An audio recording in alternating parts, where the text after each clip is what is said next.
నమస్తే. ప్రస్తుతం మనతో పాటు సీనియర్ జర్నలిస్ట్ దాము బాలాజీ ఉన్నారు. ఆయనతో మాట్లాడదాం. నమస్తే సార్. నమస్తే. సార్ మల్లారెడ్డి ఇప్పుడు టీడీపీకి అంటే తెలంగాణ టీడీపీకి అధ్యక్షులుగా ఉండబోతున్నారు అని చెప్పేసి ఒక వార్త వస్తుంది. అది ఎంతవరకు నిజమయ్యే అవకాశం ఉంది సార్? మల్లారెడ్డి మీద రకరకాల ఊహాగానాలు వస్తున్నాయి. మనకు తెలుసు మల్లారెడ్డి, రేవంత్ రెడ్డి వీళ్ళు ఒకప్పుడు టీడీపీలోనే ఉన్నవాళ్ళే. సో ఇద్దరు కూడా కలిసి పనిచేస్తున్నారు. అయితే మల్లారెడ్డి తర్వాత బీఆర్ఎస్లోకి వెళ్ళాడు. రేవంత్ రెడ్డి ఏమో కాంగ్రెస్లోకి వెళ్ళాడు. బీఆర్ఎస్ గవర్నమెంట్ రావడం, రేవంత్ రెడ్డి ప్రతిపక్షంలో ఉండాల్సి రావడం, ఈయన మంత్రి కావడం మల్లారెడ్డి. దాంతో వీళ్ళిద్దరి మధ్య రైవల్రీ అనేది పెరిగింది. సో మల్లారెడ్డి భూ కబ్జాదారుడని, రకరకాల ల్యాండ్ గ్రాబింగ్స్ చేస్తున్నాడని, అక్రమాలు చేస్తున్నాడని రేవంత్ రెడ్డి పెద్ద ఎత్తున పోరాటం కూడా చేశాడు దాని మీద. దానికి రియాక్షన్గా మల్లారెడ్డి కూడా రేవంత్ రెడ్డిని కబ్జాకోర్ అని అతను కూడా, ఎందుకంటే రేవంత్ రెడ్డి ఫ్యామిలీ కూడా బ్రదర్స్ అంతా కూడా రియల్ ఎస్టేట్లోనే ఉంటారు. మెయిన్ బిజినెస్ రియల్ ఎస్టేటే. కాబట్టి అతన్ని రివర్స్లో నువ్వే కబ్జాకోరు రకరకాలుగా ఈయన ఆరోపించడం, అట్లాగే ఓటుకు నోటు దొంగ అని మాట్లాడడం, ఇలాగే వీళ్ళిద్దరి మధ్య వెర్బల్ వార్ఫేర్ కూడా జరిగింది. దాని తర్వాత వాళ్ళిద్దరు బాగా యాంటీ అయిపోయారు. అంటే పర్సనల్గా ఈయన తొడగొట్టి ఛాలెంజ్ చేయడం మల్లారెడ్డి, ఇవన్నీ కూడా చేశాడు. సో మల్లారెడ్డి మీద ఇంకొంతమంది మీద పర్సనల్ గ్రెడ్జ్ స్థాయికి రేవంత్ రెడ్డి వెళ్ళిపోయాడు.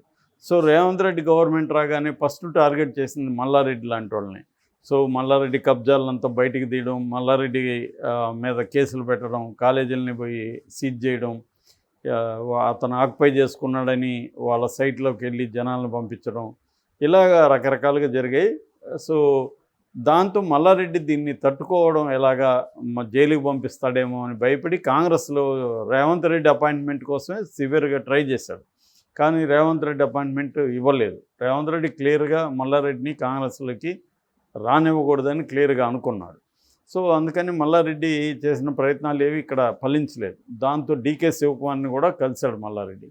అయినా కూడా రేవంత్ రెడ్డి క్లియర్గా మల్లారెడ్డి విషయంలో మాత్రం నో అనే స్టాండ్లోనే ఉన్నాడు. సో దాంతో ఇప్పుడు మల్లారెడ్డికి ఉన్న ఆప్షన్స్ ఏంటి?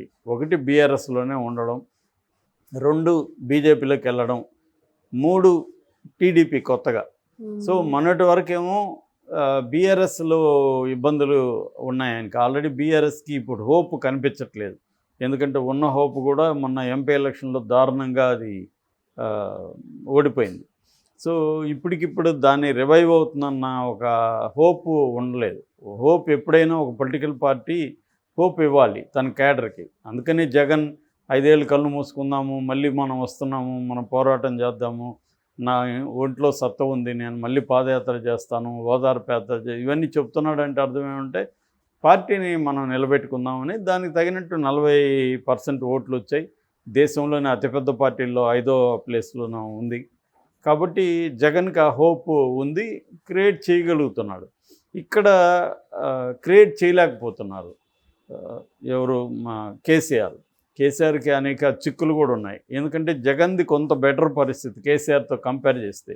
ఎందుకంటే జగన్ అవసరం ఇప్పటికి కూడా మోడీకి ఉంది. ఇటు రాజ్యసభలో 11 మంది ఉన్నారు, పార్లమెంట్ అంటే లోక్సభలో కూడా 4 ఉన్నారు. కాబట్టి ఎప్పుడు ఏదైనా ఇబ్బంది వస్తే, రేపు క్రైసిస్ వస్తే జగన్ 4 మనకు అవసరం అవుతారు. ఆ 11 మంది కొన్ని బిల్లులు పెట్టాలని 11 మంది అవసరం అవుతారు. ఇవన్నీ మోడీకి ఉన్నాయి. కాబట్టి జగన్కి కొంతవరకు ప్రొటెక్షన్ ఉంది కేంద్రం నుంచి. ఇక్కడ అది లేదు. ఆల్రెడీ కేసీఆర్ కూతురు జైలుకి వెళ్ళి 2 నెలలు దాటింది. ఆమె ఇప్పుడిప్పుడు వచ్చే సూచనలు కూడా ఏం కనిపించట్లేదు. ఆల్రెడీ కేసీఆర్ మీద కూడా గొర్రెల కుంభకోణంలో ఈడీ ఎంటర్ అయింది. ఈడీ ఒకసారి ఎంటర్ అయితే మనకి ఎలా ఉంటుందో మనం అనేక వీడియోలు గురించి చెప్పుకున్నాం. పిఎంఎల్ఏ చట్టం ఎంత భయంకరమైందో చెప్పుకున్నాం, prevention of money laundering act. So అవన్నీ రేపొద్దున కేసీఆర్ మీద కూడా పెట్టారంటే కేసీఆర్ ఖచ్చితంగా ప్రాబ్లమ్స్ లేక వెళ్తాడు. మామూలుగా ఇప్పుడు జగన్ జైలుకి వెళ్ళే పరిస్థితి జగన్కి కూడా ఉంది.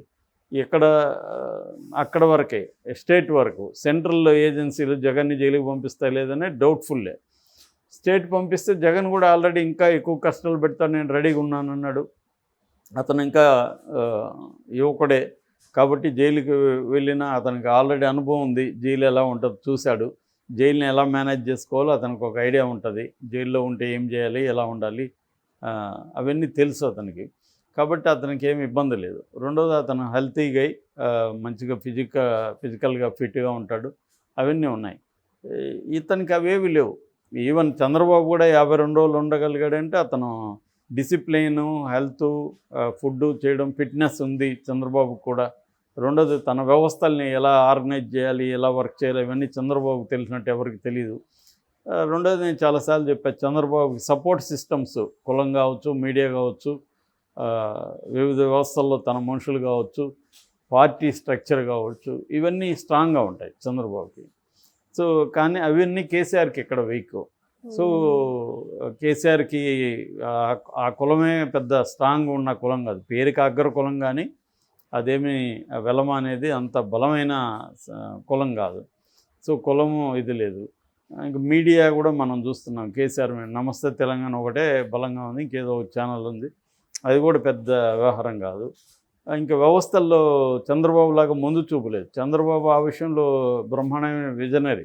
అంటే ఇంకొక 20 ఏళ్ళు ఉండాలంటే ఇప్పుడే బ్రహ్మాండంగా బాగా చదువుకునే కుర్రాళ్ళని లా కాలేజీలో కొంత సెలెక్ట్ చేసి వాళ్ళని పెద్ద లాయర్లుగా తయారు చేసి, జడ్జిలుగా తయారు చేసి, ఈ మెకానిజం ఎప్పటి నుంచో ఆయన మొదలుపెట్టాడు. సో ఆయనకి చిన్నప్పటి నుంచి ముందు చూపు ఉంది. కేసీఆర్కి అవేవులు. కేసీఆర్ ఏంటంటే ఎప్పటికప్పుడు టైంపాస్ చేసే వ్యవహారం. పరిపాలన అంతా కూడా రెండోసారి కంప్లీట్గా తన మీద వదిలేసి ఫామ్ హౌస్లో వ్యవసాయం చేసుకుంటూ అదేదో రిటైర్డ్ ప్రొఫెసర్ లాగా అట్లా ఉన్నాడు కేసీఆర్, పుస్తకాలు చదువుకుంటూ ఈ వ్యవహారంలో ఉండిపోయాడు. సో ఇవేవి ఆయన అంటే మళ్ళీ మనం వస్తామనుకున్నాడు, రేవంత్ రెడ్డి వస్తాడని ఎవరు ఊహించలేదు, కేసీఆర్ అసలు ఊహించలేదు. ఊహించుంటే కొద్దిగా ముందు జాగ్రత్త పడి ఉండేవాడు. సో ఇవన్నీ కేసీఆర్కి డిసడ్వాంటేజ్లు. కాబట్టి ఇలాంటి పార్టీలో మల్లారెడ్డి ఉంటే ఇబ్బంది. సో బీజేపీలోకి వెళ్ళాలి. బీజేపీలోకి వెళ్తే సెంటర్ ప్రొటెక్షన్ ఉంటే రేవంత్ రెడ్డి తనను ఏమి చేయకపోవచ్చు అనేది ఉంది. సో కాకపోతే బీజేపీలో ఇదేంటంటే కలగూర గుంపలాగా ఉంది. ఇక్కడ ఆల్రెడీ నాయకులు ఉన్నారు. ఇతను ఇప్పుడు వెళితే ఇతనికి ఎంత ఇంపార్టెన్స్ ఇస్తారనేది డౌట్ఫుల్. అందుకని ఇప్పుడు కొత్తగా వినిపిస్తున్న మాట ఏంటంటే, ఈ మధ్య చంద్రబాబు ఇక్కడ తెలుగుదేశం పార్టీ ఉందా లేదా అన్న డౌట్ వచ్చే విధంగా చంద్రబాబు బిహేవ్ చేశాడు. మొన్న అసెంబ్లీ ఎలక్షన్లో తెలుగుదేశం పోటీనే చేయలేదు. ఒక ఇంపార్టెంట్ పొలిటికల్ పార్టీ పోటీ చేయకపోవడం అంటే ఎలక్షన్లో అంతకంటే దానికి ఘోరమైన పరిస్థితి ఉండదు. అయితే అప్పట్లో రేవంత్ రెడ్డి కోసమే ఇది చేశాడనేది అందరూ అన్నారు. సో ఇప్పుడు బీజేపీ చంద్రబాబుని ఏమడుగుతుందంటే, మీరు ఇక్కడ రివైవ్ చేయండి, మనం బీజేపీ తెలుగుదేశం టైఅప్ అయ్యి లోకల్ ఎన్నికల్లో, ముఖ్యంగా జీహెచ్ఎంసీ ఎన్నికలు వస్తున్నాయి, సో మనం కొంత కూటమి సీట్లు సంపాదించాలి అనేది. ఎందుకంటే బీజేపీకి తెలంగాణలో హోప్ పెరిగింది. కర్ణాటక తర్వాత తెలంగాణలోనే ఎక్కువ హోప్ ఉంది. కర్ణాటకలో ఎలాగో స్టేట్ ఎలక్షన్లో దారుణంగా ఓడిపోయింది, కానీ ఇక్కడ ఎంపీ ఎలక్షన్లో 8 సీట్లు తెచ్చుకోవడం అనేది బీజేపీ అనూహ్యమైన విజయం. సో దాన్ని 8కి ఇంకొక 8 చేసి మేము 88 తెస్తామని బండి సంజయ్ అంటున్నాడు. అందుకని వీళ్ళు కూడా ఇక్కడ కూడా ఇటు చంద్రబాబుని ఇటు పవన్ కళ్యాణ్ కలుపుకొని ఇక్కడ కూడా ఈ సోషల్ కాంబినేషన్ ఏదైతే ఉందో దాంతో ఇక్కడ కూడా వెళ్దాము. ఎందుకంటే టీడీపీకి స్ట్రాంగ్ బేస్ ఉంది, ఇక్కడ బీసీల్లో సపోర్ట్ ఉంది, క్యాడర్ ఉన్నారు, కాబట్టి చేయగలరు అనేది ఉంది. ఎట్లాగో పవన్ కళ్యాణ్ కరిష్మా కూడా దీనికి పనికొస్తుంది. ఒక ఊపు మీద ఉన్నారు పవన్ కళ్యాణ్ కూడా ఇప్పుడు. సో ఈ కాంబినేషన్తో వెళ్దామని అనుకుంటున్నప్పుడు దీనికి ఒక స్ట్రాంగ్ ప్రెసిడెంట్ కావాలి చంద్రబాబుకి. ఆ ప్రెసిడెంట్ ఎలా ఉండాలంటే మంచిగా డబ్బులు పెట్టగలిగిన వాళ్ళు ఉండాలి. ఇంతకుముందు కాసాని అలాగే ఉన్నాడు, క్యాష్ పార్టీ అంటారు కదా మామూలుగా, అలాంటి క్యాష్ పార్టీ ఎవరున్నారని చంద్రబాబు చూస్తాడు ఖచ్చితంగా. అలాంటి క్యాష్ పార్టీ మనవాడు మల్లారెడ్డి. రెండోది పాత కాపు, గతంలో తెలుగుదేశంలో పనిచేసిన వాడే. సో మల్లారెడ్డి లోగుట్లు పేగుట్లు అన్నీ తెలుసు చంద్రబాబుకి. సో ఇతన్ని పెడదాం అనేది ఆలోచన అని అంటున్నారు.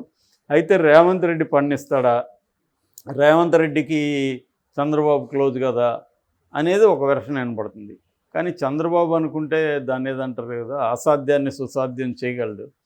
సో కాబట్టి రేవంత్ రెడ్డిని కన్విన్స్ చేయగలడు, వీళ్ళిద్దరిని కూడా కలిపేయగలడు.